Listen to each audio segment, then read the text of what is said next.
Close करके जाना।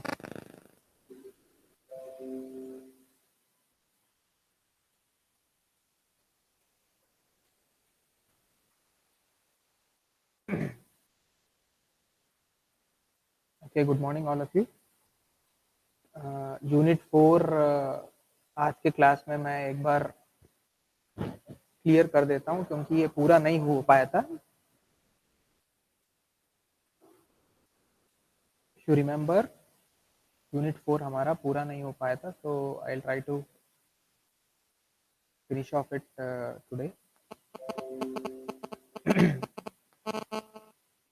देखिए, इसमें टॉपिक्स अगर देखेंगे तो this topics are exactly matching with your question banks also. Question bank के क्वेश्चन भी लगातार ऐसे ही है। फर्स्ट एसी ब्रिज के बारे में है, ठीक है, उसके बाद मैक्सवेल ब्रिज के बारे में, उसके बाद Hay's bridge, and then you have Schering bridge, then you have Wien's bridge. ये लाल निशान वाले they are not there in your syllabus, तो वो छोड़ रहे हैं हम लोग। And then Q meter and so on. तो you will start with the general AC bridge. General AC bridge कुछ ऐसे दिखेगा आपको। You can see 4 arms with 4 impedances. AC है तो इम्पिडेंसेस यूज करते हैं। जो डीसी वाला था उसमें अगर याद है आपको तो रेजिस्टेंस, ब्रिजस्टोन ब्रिज का एग्जांपल है resistance. Excuse me. And D is the detector, null detector. So the bridge will be balanced when this null detector shows a 0 reading. Okay, तो आप ये देख सकते हैं this is the supply, AC supply. AC bridge है तो AC supply होगा, तो एसी सप्लाई ए और सी के उसमें रहेगा, ए और सी के टर्मिनल्स पे, और बी और डी के बीच में आपका नल डिटेक्टर रहेगा, ठीक है। और E1, E2 are the voltages across AB and AD. You can see that this is BC and this is ED. ये E3 और E4 है. So for the balance condition, magnitude on either side must be equal. ये भी आप जानते हैं। Balance के लिए E1 इक्वल टू E2 होना चाहिए and E3 is equal to E4 होना चाहिए। देखो, E1 E2 अगर सेम है तभी B और D सेम पोटेंशियल में रहेंगे। If AB and AD are same,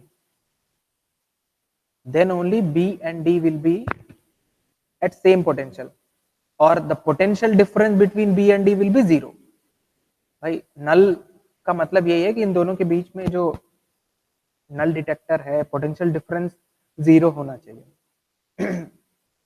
potential difference is 0, then no current flows, no output comes, no, मतलब जो भी डिवाइस इसके बीच में कनेक्टेड रहेगा वो कुछ काम नहीं करेगा, 0 दिखाएगा। So E1 must be equal to E2 and E3 must be equal to E4. And similarly I1 is equal to I3. जब इसके बीच में वोल्टेज आपका 0 है तो ये दोनों सीरीज में हो जाएंगे ऑब्वियसली, बिकॉज यहाँ से करंट ऐसे फ्लो करेगा और नल है इस तरफ, नो करंट डिटेक्टर में, क्योंकि अगर पोटेंशियल डिफरेंस होता है इन दोनों के बीच में तब जाके कुछ करंट फ्लो करता है यहाँ से यहाँ तक या यहाँ से यहाँ तक, वो डिपेंड करता है। लेकिन क्योंकि हम नल पोजीशन की बात कर रहे हैं उस समय तो आपका वोल्टेज डिफरेंस, पोटेंशियल डिफरेंस 0 है। सो all the current which is flowing here, I1 will be equal to I3. Similarly I2 will be equal to I4. That is what is shown here. You can see that. Next slide. I1 is equal to I3, I2 equal to I4. Similarly Z1 Z4 is equal to Z2 Z3. ये कैसे आया है आपको याद होगा, Z1 divided by Z2 is equal to Z3 divided by Z4, cross multiplication किया है। अगर आप नॉर्मल ब्रिज की बात करते हैं तो Z1 divided by Z2 is equal to Z3 divided by Z4। तो ये दोनों का क्रॉस मल्टीप्लिकेशन और ये दोनों का क्रॉस मल्टीप्लिकेशन सेम होना चाहिए। That is what is shown here, Z1 Z4 is equal to Z2 Z3। और क्योंकि यहाँ पर ये चारों जो है कॉम्प्लेक्स है, इंपेडेंसेस आर कॉम्प्लेक्स, तो Z1 के साथ एक फेज एंगल रहेगा θ1, Z2 के साथ θ2, θ4, θ3। जब आप मल्टीप्लाई करते हो तो इनका फेज एंगल जो है Z1 का θ1, Z4 का θ4, θ1 प्लस θ4 इज इक्वल θ2 प्लस θ3। तो ये चारों चीजें I hope you have understood now. This is simplest way to understand the balance condition of the bridge. ये तो ये आपका नॉर्मल ब्रिज, एसी ब्रिज के लिए था, ठीक है। ये टाइप्स ऑफ डिटेक्टर्स हैं, वाइब्रेशन गैल्वामीटर, हेडफोन्स, ट्यून्ड एम्पलीफायर्स, ठीक है। ये देखिए हेडफोन्स, आप पूछ सकते हैं हेडफोन्स कैसे, two speakers are connected in parallel in this system, if the bridge is unbalanced the speaker, भाई वोल्टेज, ब्रिज अगर अनबैलेंस्ड है तो वोल्टेज है, वोल्टेज से जो भी जुड़ा होगा वहां पर equipment like speaker, it produce sound energy. If the bridge is balanced the speaker do not produce any sound energy. Galvanometer भी ऐसे ही है, अगर ब्रिज बैलेंस कंडीशन है तो गैल्वेनोमीटर कुछ दिखाएगा नहीं, अगर ब्रिज अनबैलेंस में है तो galvanometer shows some reflection. Tune amplifier भी ऐसे, if the bridge is unbalanced the output of the tuned amplifier is high, the bridge is balanced output of the amplifier is zero. So these are the three different types of detecting techniques that you can adopt in this place, इस case में, ठीक है। ये Maxwell's bridge है, inductance bridge है। Inductance bridge में क्या कर रहे हो आप, इंडक्टेंस ब्रिज में आप एक अननोन, ये क्या है, this bridges are to measure some value, और खासकर ये मैक्सवेल ब्रिज जो है इंडक्टेंस को मेजर करने वाला है। तो inductance L1 will be measured with the knowledge from L2. Actually there are two types of Maxwell bridges. यहाँ पर ये देखिए, you can see that there are two types of Maxwell bridges, Maxwell inductance bridge, Maxwell inductance capacitance bridge. Inductance bridge का मतलब है कि you measure an inductance using another inductance. Similarly, inductance capacitance bridge is you measure an inductance using a capacitance. मतलब इसमें एक inductance को नापेंगे, दोनों में मेजरमेंट आप इंडक्टेंस का ही करेंगे, लेकिन यहां पर एक नया इंडक्टेंस को यूज करके आप अननोन इंडक्टेंस को फाइंड करेंगे, यहां पर एक कैपेसिटेंस को यूज करके अननोन इंडक्टेंस को फाइंड करेंगे, ठीक है। तो this you can see that what do you से, अननोन इंडक्टेंस L1 को आप L2 नोन इंडक्टेंस के हेल्प से आप मेजर कर रहे हैं। तो these are the two arms where your RL मतलब इंडक्टेंस और कॉइल्स आर प्लेस्ड, ठीक है। And these are two simple resistances. अगर इंडक्टेंस कैपेसिटेंस वाला होता है तो सिंपली एक में आपका इंडक्टेंस वाला होगा और दूसरे में कैपेसिटेंस वाला आर्म आएगा, ठीक है, इंस्टेड ऑफ इंडक्टेंस कैपेसिटेंस वाला। अब किसी ने मुझे क्या कहते हैं वो पूछा था, ये फेजर डायग्राम के बारे में पूछा था। Phasor diagram is very simple basically. Phasor diagram से ऐसा कुछ आपको बहुत खास चीज समझ में नहीं आएगा, this is just a phasor representation of this diagram, okay, at balanced condition. Balanced condition में आप देखिए I1 R1, I1 R1, ये देखिए I1 R1, ये I1 R1 है, ठीक है।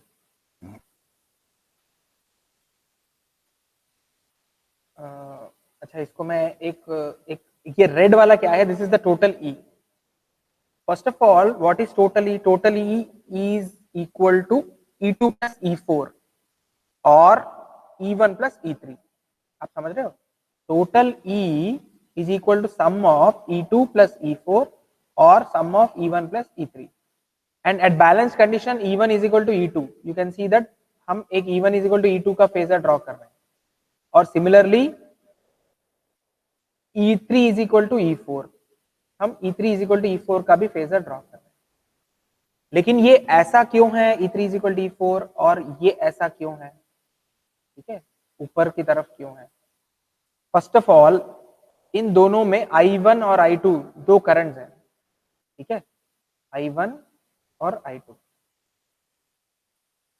I1 और I2 दो करंट्स हैं। तो I1 R1 को मैंने एक हॉरिजॉन्टल लाइन दिया, ठीक है, I1 R1, क्योंकि ये रेजिस्टेंस में करंट फ्लो कर रहा है। तो हम अगर आपको याद है कि रेजिस्टेंस में करंट जो है हमेशा हम हॉरिजॉन्टल लेते हैं, और इसी में एक इंडक्टेंस भी है L1, और L1 की वजह से एक X1 रिएक्टेंस हम मान सकते हैं। सिमिलरली L2 की वजह से X2 रिएक्टेंस मान सकते हैं, है ना। तो I1 R1 और I1 X1 कैसे रहेंगे एक दूसरे के साथ? I1 R1 अगर हॉरिजॉन्टल है तो I1 X1 आपका इसका वर्टिकल 90 डिग्रीज में आएगा ऊपर, याद है ना, ये एक सिंपल RL एलिमेंट का फेजर है।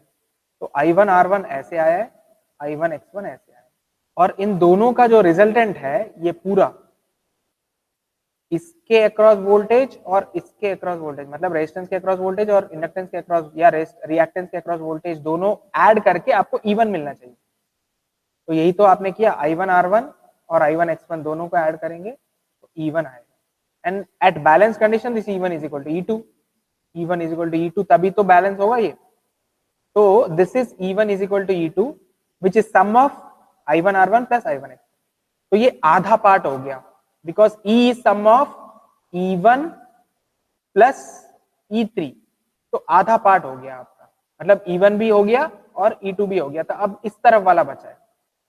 अब इस तरफ वाला क्या है, इधर E3 is equal to I3 R3, ठीक है, E3 is equal to I3 R3, और E4 is equal to I4 R4, और ये दोनों क्या है, these are simple resistances.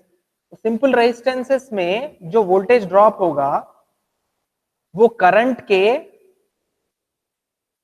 In phase रहेगा, मतलब यहां का वोल्टेज और यहां का करंट दोनों इन फेज रहेंगे, यहां का वोल्टेज और यहां का करंट दोनों इन फेज रहेंगे। और दूसरी बात यह है कि यहां I1 और I3 भी सेम है, याद है आप लोगों को, बिकॉज I1 I3 क्यों सेम है, क्योंकि बैलेंस कंडीशन में सेम करंट फ्लो करता है यहां से यहां। तो अगर मैंने I1 R1 यहां लिया, इसका मतलब I1 भी यहीं आएगा, ये देखिए I1, भाई I1 और I1 R1 दोनों फेज में होना चाहिए, ये तो लॉजिक है। तो इसलिए I1 R1 जैसे है वैसे ही I1 भी है सेम फेज में, और I1 is equal to I3 है, तो I1 is equal to I3, ठीक है, I1 is equal to I3, and therefore if I1 is equal to I3 then I3 R3 जो E3 है वो भी यहीं पर रहेगा, क्योंकि रेजिस्टेंस में वोल्टेज और करंट I3 दोनों सेम फेज में रहेंगे। That is why this is E3 और I3 दोनों सेम फेज में रहेंगे। Obviously I3 is equal to I4, ये सब बैलेंस कंडीशन में हम लिख रहे हैं। तो and similarly E3 is equal to E4, अगर E3 is equal to E4 हुआ, क्यों हुआ, क्योंकि बैलेंस कंडीशन में E3 इक्वल टू E4 है, और अगर E3 is equal to E4 हुआ तो जब E4 का वोल्टेज अगर ऐसे है हॉरिजॉन्टली, तो I4 R4 भी सेम होना चाहिए, और I4 भी उसी लाइन में होना चाहिए, I4 भी उसी लाइन में हो गया, और because of balance condition I4 और I2 should be same, that is why I2 is equal to I4 भी यहीं पर आ गया, ठीक है, दिस इज व्हाट। और अब देखो E3 E4 आ गया, तो E3 और E3 और E1 दोनों का समेशन, E1 ये है, E3 ये है, दोनों का समेशन E है, ठीक है, that is what we are showing. और यू कैन से E4 और E2, सॉरी E4 और E2, हाँ, इन दोनों का सम E है, बस this is what is the logic behind this phasor. Phasor is very simple, कोई डाउट, ये बैलेंस्ड कंडीशन का फेजर है, दैट्स ऑल। इसलिए ये इक्वल टू जो भी आए हैं ये बैलेंस्ड कंडीशन की वजह से आए हैं, दैट्स ऑल, ठीक है। आई hope you have understood this, एक बार वीडियो रिपीट करके देख लीजिए, वेरी वेरी सिंपल फेजर है, ओके।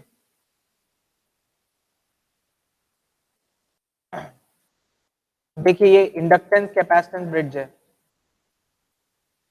तो इंडक्टेंस कैपेसिटेंस ब्रिज में क्या है, अननोन इंडक्टेंस तो है ही, अब एक नोन कैपेसिटेंस को लेकर हम करते हैं, और नोन कैपेसिटेंस क्या है, C4 वाला। देखिए R1 R2 R3 यहाँ पर लिया है और यहाँ अननोन इंडक्टेंस और नोन कैपेसिटेंस। हालांकि कैपेसिटेंस के साथ हमेशा ये R और C जो है पैरेलल में लेते हैं, ठीक है। इंडक्टेंस में तो ऑयल में तो आप ऐसे लेते हैं, लेकिन कैपेसिटेंस में R और C पैरेलल में लेते हैं। डिसिपेशन फैक्टर, डिसिपेशन फैक्टर वो भी बहुत सिंपल है। Practical capacitor is represented as a series combination of small resistance and capacitance. From the vector diagram, it can be seen that the angle between voltage and current is slightly less than 90. Angle delta is called as loss angle. Dissipation factor is called as tan delta. देखिए ये एक simple capacitor है, R और C का combination है, VR और VC है। Normally एक प्योर कैपेसिटर में करंट लीडिंग और वोल्टेज लैगिंग 90 डिग्रीज में VC ऐसा होना चाहिए, लेकिन क्योंकि इस सर्किट में एक छोटा सा रेजिस्टेंस भी है तो VR भी आएगा। अब देखिए VR भी आएगा। अगर प्योर कैपेसिटेंस होता तो ये VR नहीं होता and total I and VC both would have been 90 degrees lagging behind each other. But अब VR की वजह से रिजल्टेंट क्या होगा? VR और VC का जो रिजल्टेंट है वो V आएगा। तो now V which was supposed to be 90 degrees when it was a pure capacitor, now it is less than 90. कितना? 90 माइनस डेल्टा लैगिंग में है करंट से। उस डेल्टा को, ये जितना डेल्टा आपने कम पाया है 90 डिग्री से, उसको हम लॉस एंगल बोलते हैं। ये बहुत कम होता है, 1 to 5 डिग्रीज के बीच में होता है। देखिए इसको लॉस एंगल बोलते हैं, ठीक है। This is called as loss angle. Otherwise, in an ideal capacitor or a pure capacitive circuit, this loss angle will be equal to 0. ठीक है, delta would be equal to 0, क्योंकि ये पूरा 90 डिग्रीज पैरेलल होता और VR नहीं होता और आपका पूरा डेल्टा जो है 0 होता। यही है dissipation factor. tan delta is IR upon IXC। यहां से आप निकाल सकते हैं ट्रायंगल से IR अपॉन IXC ये आएगा और R upon XC which is omega CR. So dissipation factor is omega CR. Omega CR is nothing but 1 by Q. याद है 1 by Q, क्योंकि RC सर्किट का जो सीरीज RC सर्किट में क्वालिटी फैक्टर नहीं पढ़ा था आपने? ECM सब्जेक्ट में लोकस डायग्राम, रेजोनेंस जब पढ़ा होगा तो क्वालिटी फैक्टर आपने पढ़ा है। तो D dissipation factor is 1 upon Q. Q is normally 1 by omega RC. तो D is equal to tan delta is equal to sin delta by cos delta or delta by 1, because for small values of delta sin delta is equal to delta and cos delta is nearly equal to 1. So D is equal to delta, which is loss angle. Okay, D is equal to tan delta omega CS RS. Omega CSRS आपके control system के इसके हिसाब से आप लिख सकते हैं omega CSRS simply D is equal to tan and delta is equal to 1 by omega CPRP। मतलब ये पैरेलल के लिए, ये सीरीज के लिए। ये शेयरिंग ब्रिज है। शेयरिंग ब्रिज में भी आपके पास एक एक्स्ट्रा कैपेसिटर आ गया, देखिए, ठीक है। Schering bridge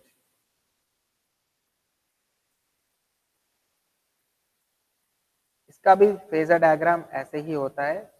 it is easier for you to understand. जैसे मैंने अभी कहा है, बैलेंस कंडीशन में वो चीजें देख लीजिए, आपको इजीली पता समझ में आ जाएगा। C1 कैपेसिटर, उस capacitance to be determined. Schering bridge किसके लिए है? To measure capacitance. आप एक कैपेसिटेंस को मेजर करेंगे दूसरे नोन कैपेसिटेंस को यूज करके। तो C कैपेसिटर जिसको हमें फाइंड करना है, तो Schering bridge is to measure. Maxwell bridge आपने उसके लिए इंडक्टेंस को मेजर करने के लिए यूज किया, शेयरिंग ब्रिज को कैपेसिटर मेजर करने के लिए यूज कर रहे हैं। R1 is series resistance, so you can see that these are the given values, ठीक है। और ये Z1 जो आएगा R1 plus 1 by j omega C1, R1 plus 1/j omega C1 Z1, okay. और इसी को अगर हम वो करेंगे और इसे सॉल्व करेंगे तो ये आएगा। Z2 देखिए, Z2 इज सिंगल कैपेसिटर, तो Z2 will be equal to 1/j omega C2। फिर Z3 is equal to R3 simply, फिर Z4 is equal to parallel combination of R and C। देखिए ये होगा parallel combination of R and C, R1 R2 Z1 Z2 divided by Z1 plus Z2, तो parallel combination में ऐसे ही होता है। तो ये आपका चारों ब्रांचेस के इम्पिडेंसेस आ गए। Now when sharing bridge is balanced, her bridge balance का कंडीशन वही है, Z1 Z4 is equal to Z2 Z3। तो इनको सॉल्व करिए, ये जो वैल्यूज आपको आए हैं सब्स्टिट्यूट करिए यहाँ पर, Z1 Z4 equal to Z2 Z3, then आपको ये मिलेगा।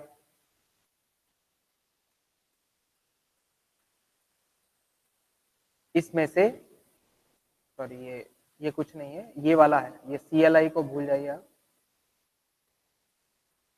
तो इसको सॉल्व करेंगे हम किसके लिए, C1 के लिए, ठीक है। तो C1 के लिए हम सॉल्व करेंगे रियल एंड इमेजिनरी पार्ट, तो ये वाला आपका C1, ये अननोन कैपेसिटर है जिसको आप फाइंड करना चाह रहे हैं, ठीक है।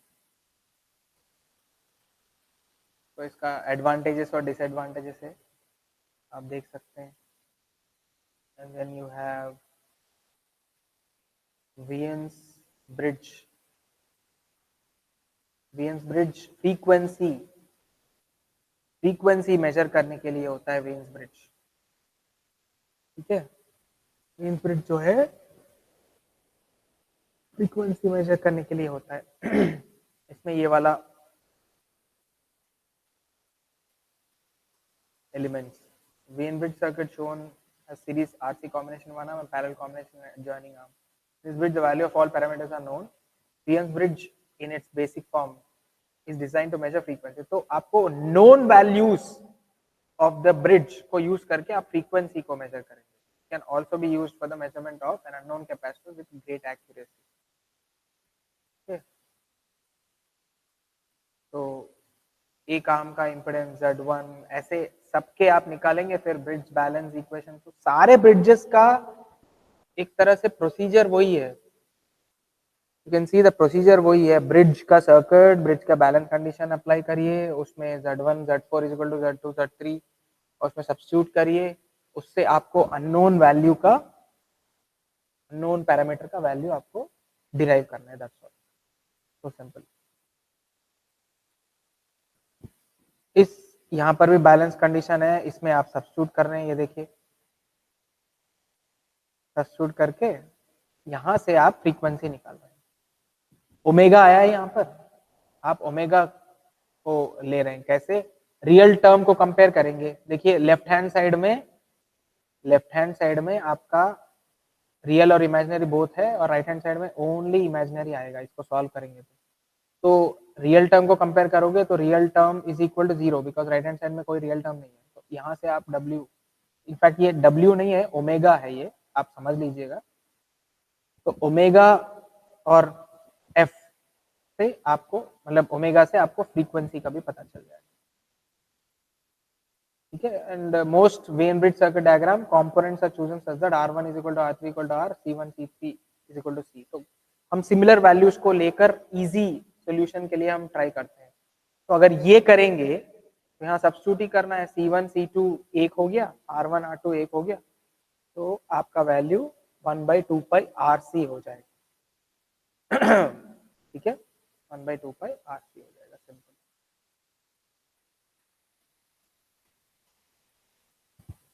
Q meter, the instrument which measures the storage factor or quality factor of the electrical circuit at radio frequencies, which such type of device is called as Q meter. Quality factor को major करता है basically. आपने quality factor पढ़ा है last year, मैंने ही पढ़ाया था आपको ECM में। Quality factor defines the ratio of, और you can say magnification ratio BL upon V। Quality factor का वैल्यू ज्यादा होता है नॉर्मली, ठीक है। तो quality factor is one of the parameters of the oscillatory system which shows the relation between storage and dissipated energy. Q meter measures the quality factor of the circuit which shows the total energy dissipated by it. ठीक है,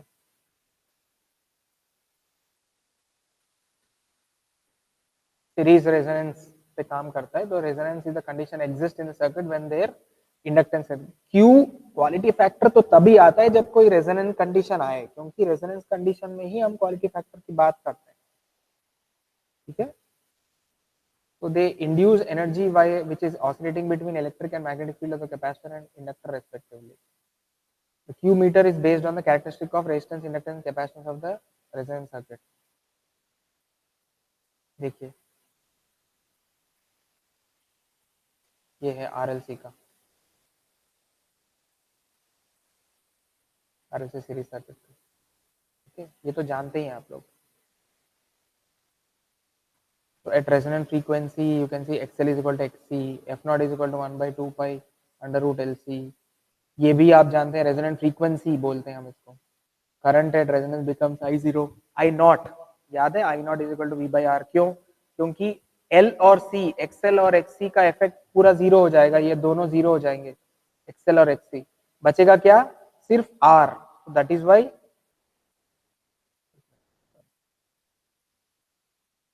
Y I not is equal to E by R और E is equal to I not into are.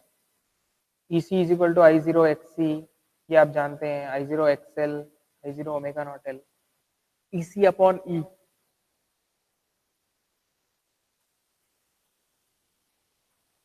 तो आप देखोगे कि जो supply voltage है, actually supply voltage जो भी है E, इसके और इंडक्टेंस और कैपेसिटेंस के वोल्टेजेस के बीच में Q आता है, मतलब रिलेशन में. That is what shown here. EC upon E is equal to Q, मतलब EC capacitor voltage is Q times supply voltage. ये चीज हमने ECM में भी डिराइव किया था clearly. Input voltage is Q times the voltage appears across the capacitor. Sorry, ये उल्टा लिखा है, ये गलत लिखा है. Input voltage is not Q times the voltage appears across the capacitor. उल्टा है. Voltage across the capacitor is Q times the input voltage. Sorry, ये चीज करेक्ट कर लीजिए आप. इनपुट वोल्टेज नहीं, capacitor voltage is equal to Q times the input voltage. ये चीज आप प्लीज जहाँ जब भी आप पढ़ेंगे तो उसको करेक्ट कर लीजिएगा.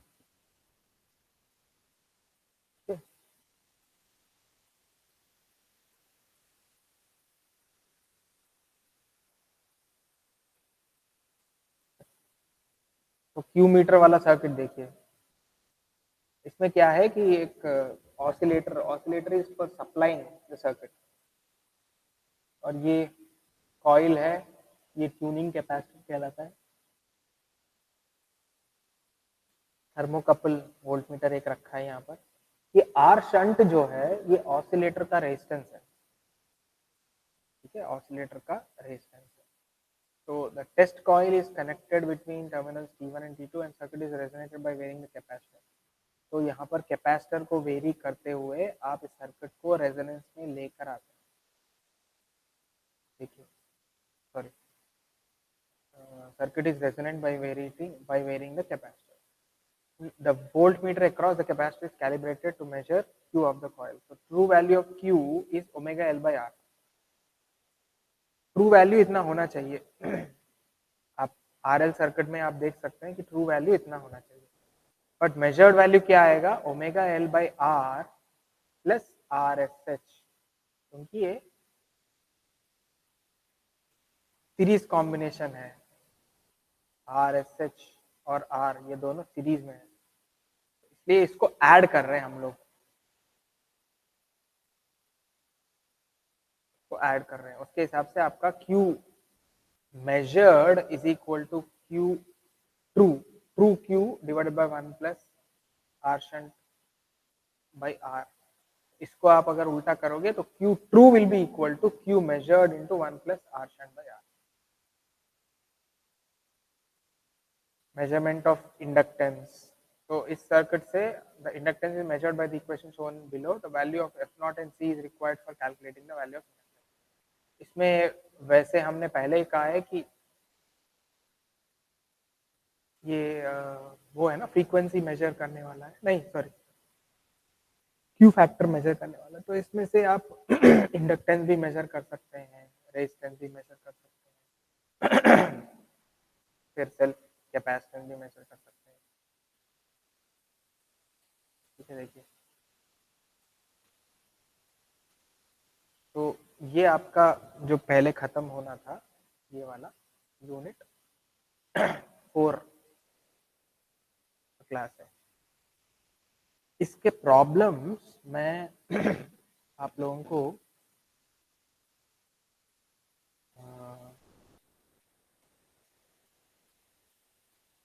कैप्टन्स को भेज दूंगा, क्योंकि मेरे पास इनके प्रॉब्लम्स हैं। अगर आपको खालसी बुक मिली हो, अगर खालसी, मैंने लास्ट क्लास में या इंटरेक्टिव क्लास में बताया था, खालसी करके एक इंस्ट्रूमेंटेशन का बुक है, खालसी के बुक में प्रॉब्लम सारे एज इट इज दिए हुए हैं, फिर भी मैं उन प्रॉब्लम्स का फोटोग्राफ या पिक्चर निकाल के आपको भेज दूंगा, डोंट वरी अबाउट इट, आज ही भेज दूंगा।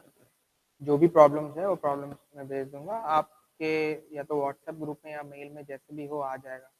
मैं कैप्टन को भेजूंगा, और खासकर मेरे पास इलेक्ट्रॉनिक कैप्टन का नंबर है, तो मैं उसको भेज दूंगा, वो आप सब लोग को फॉरवर्ड।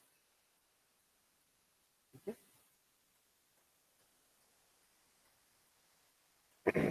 Okay, thank you.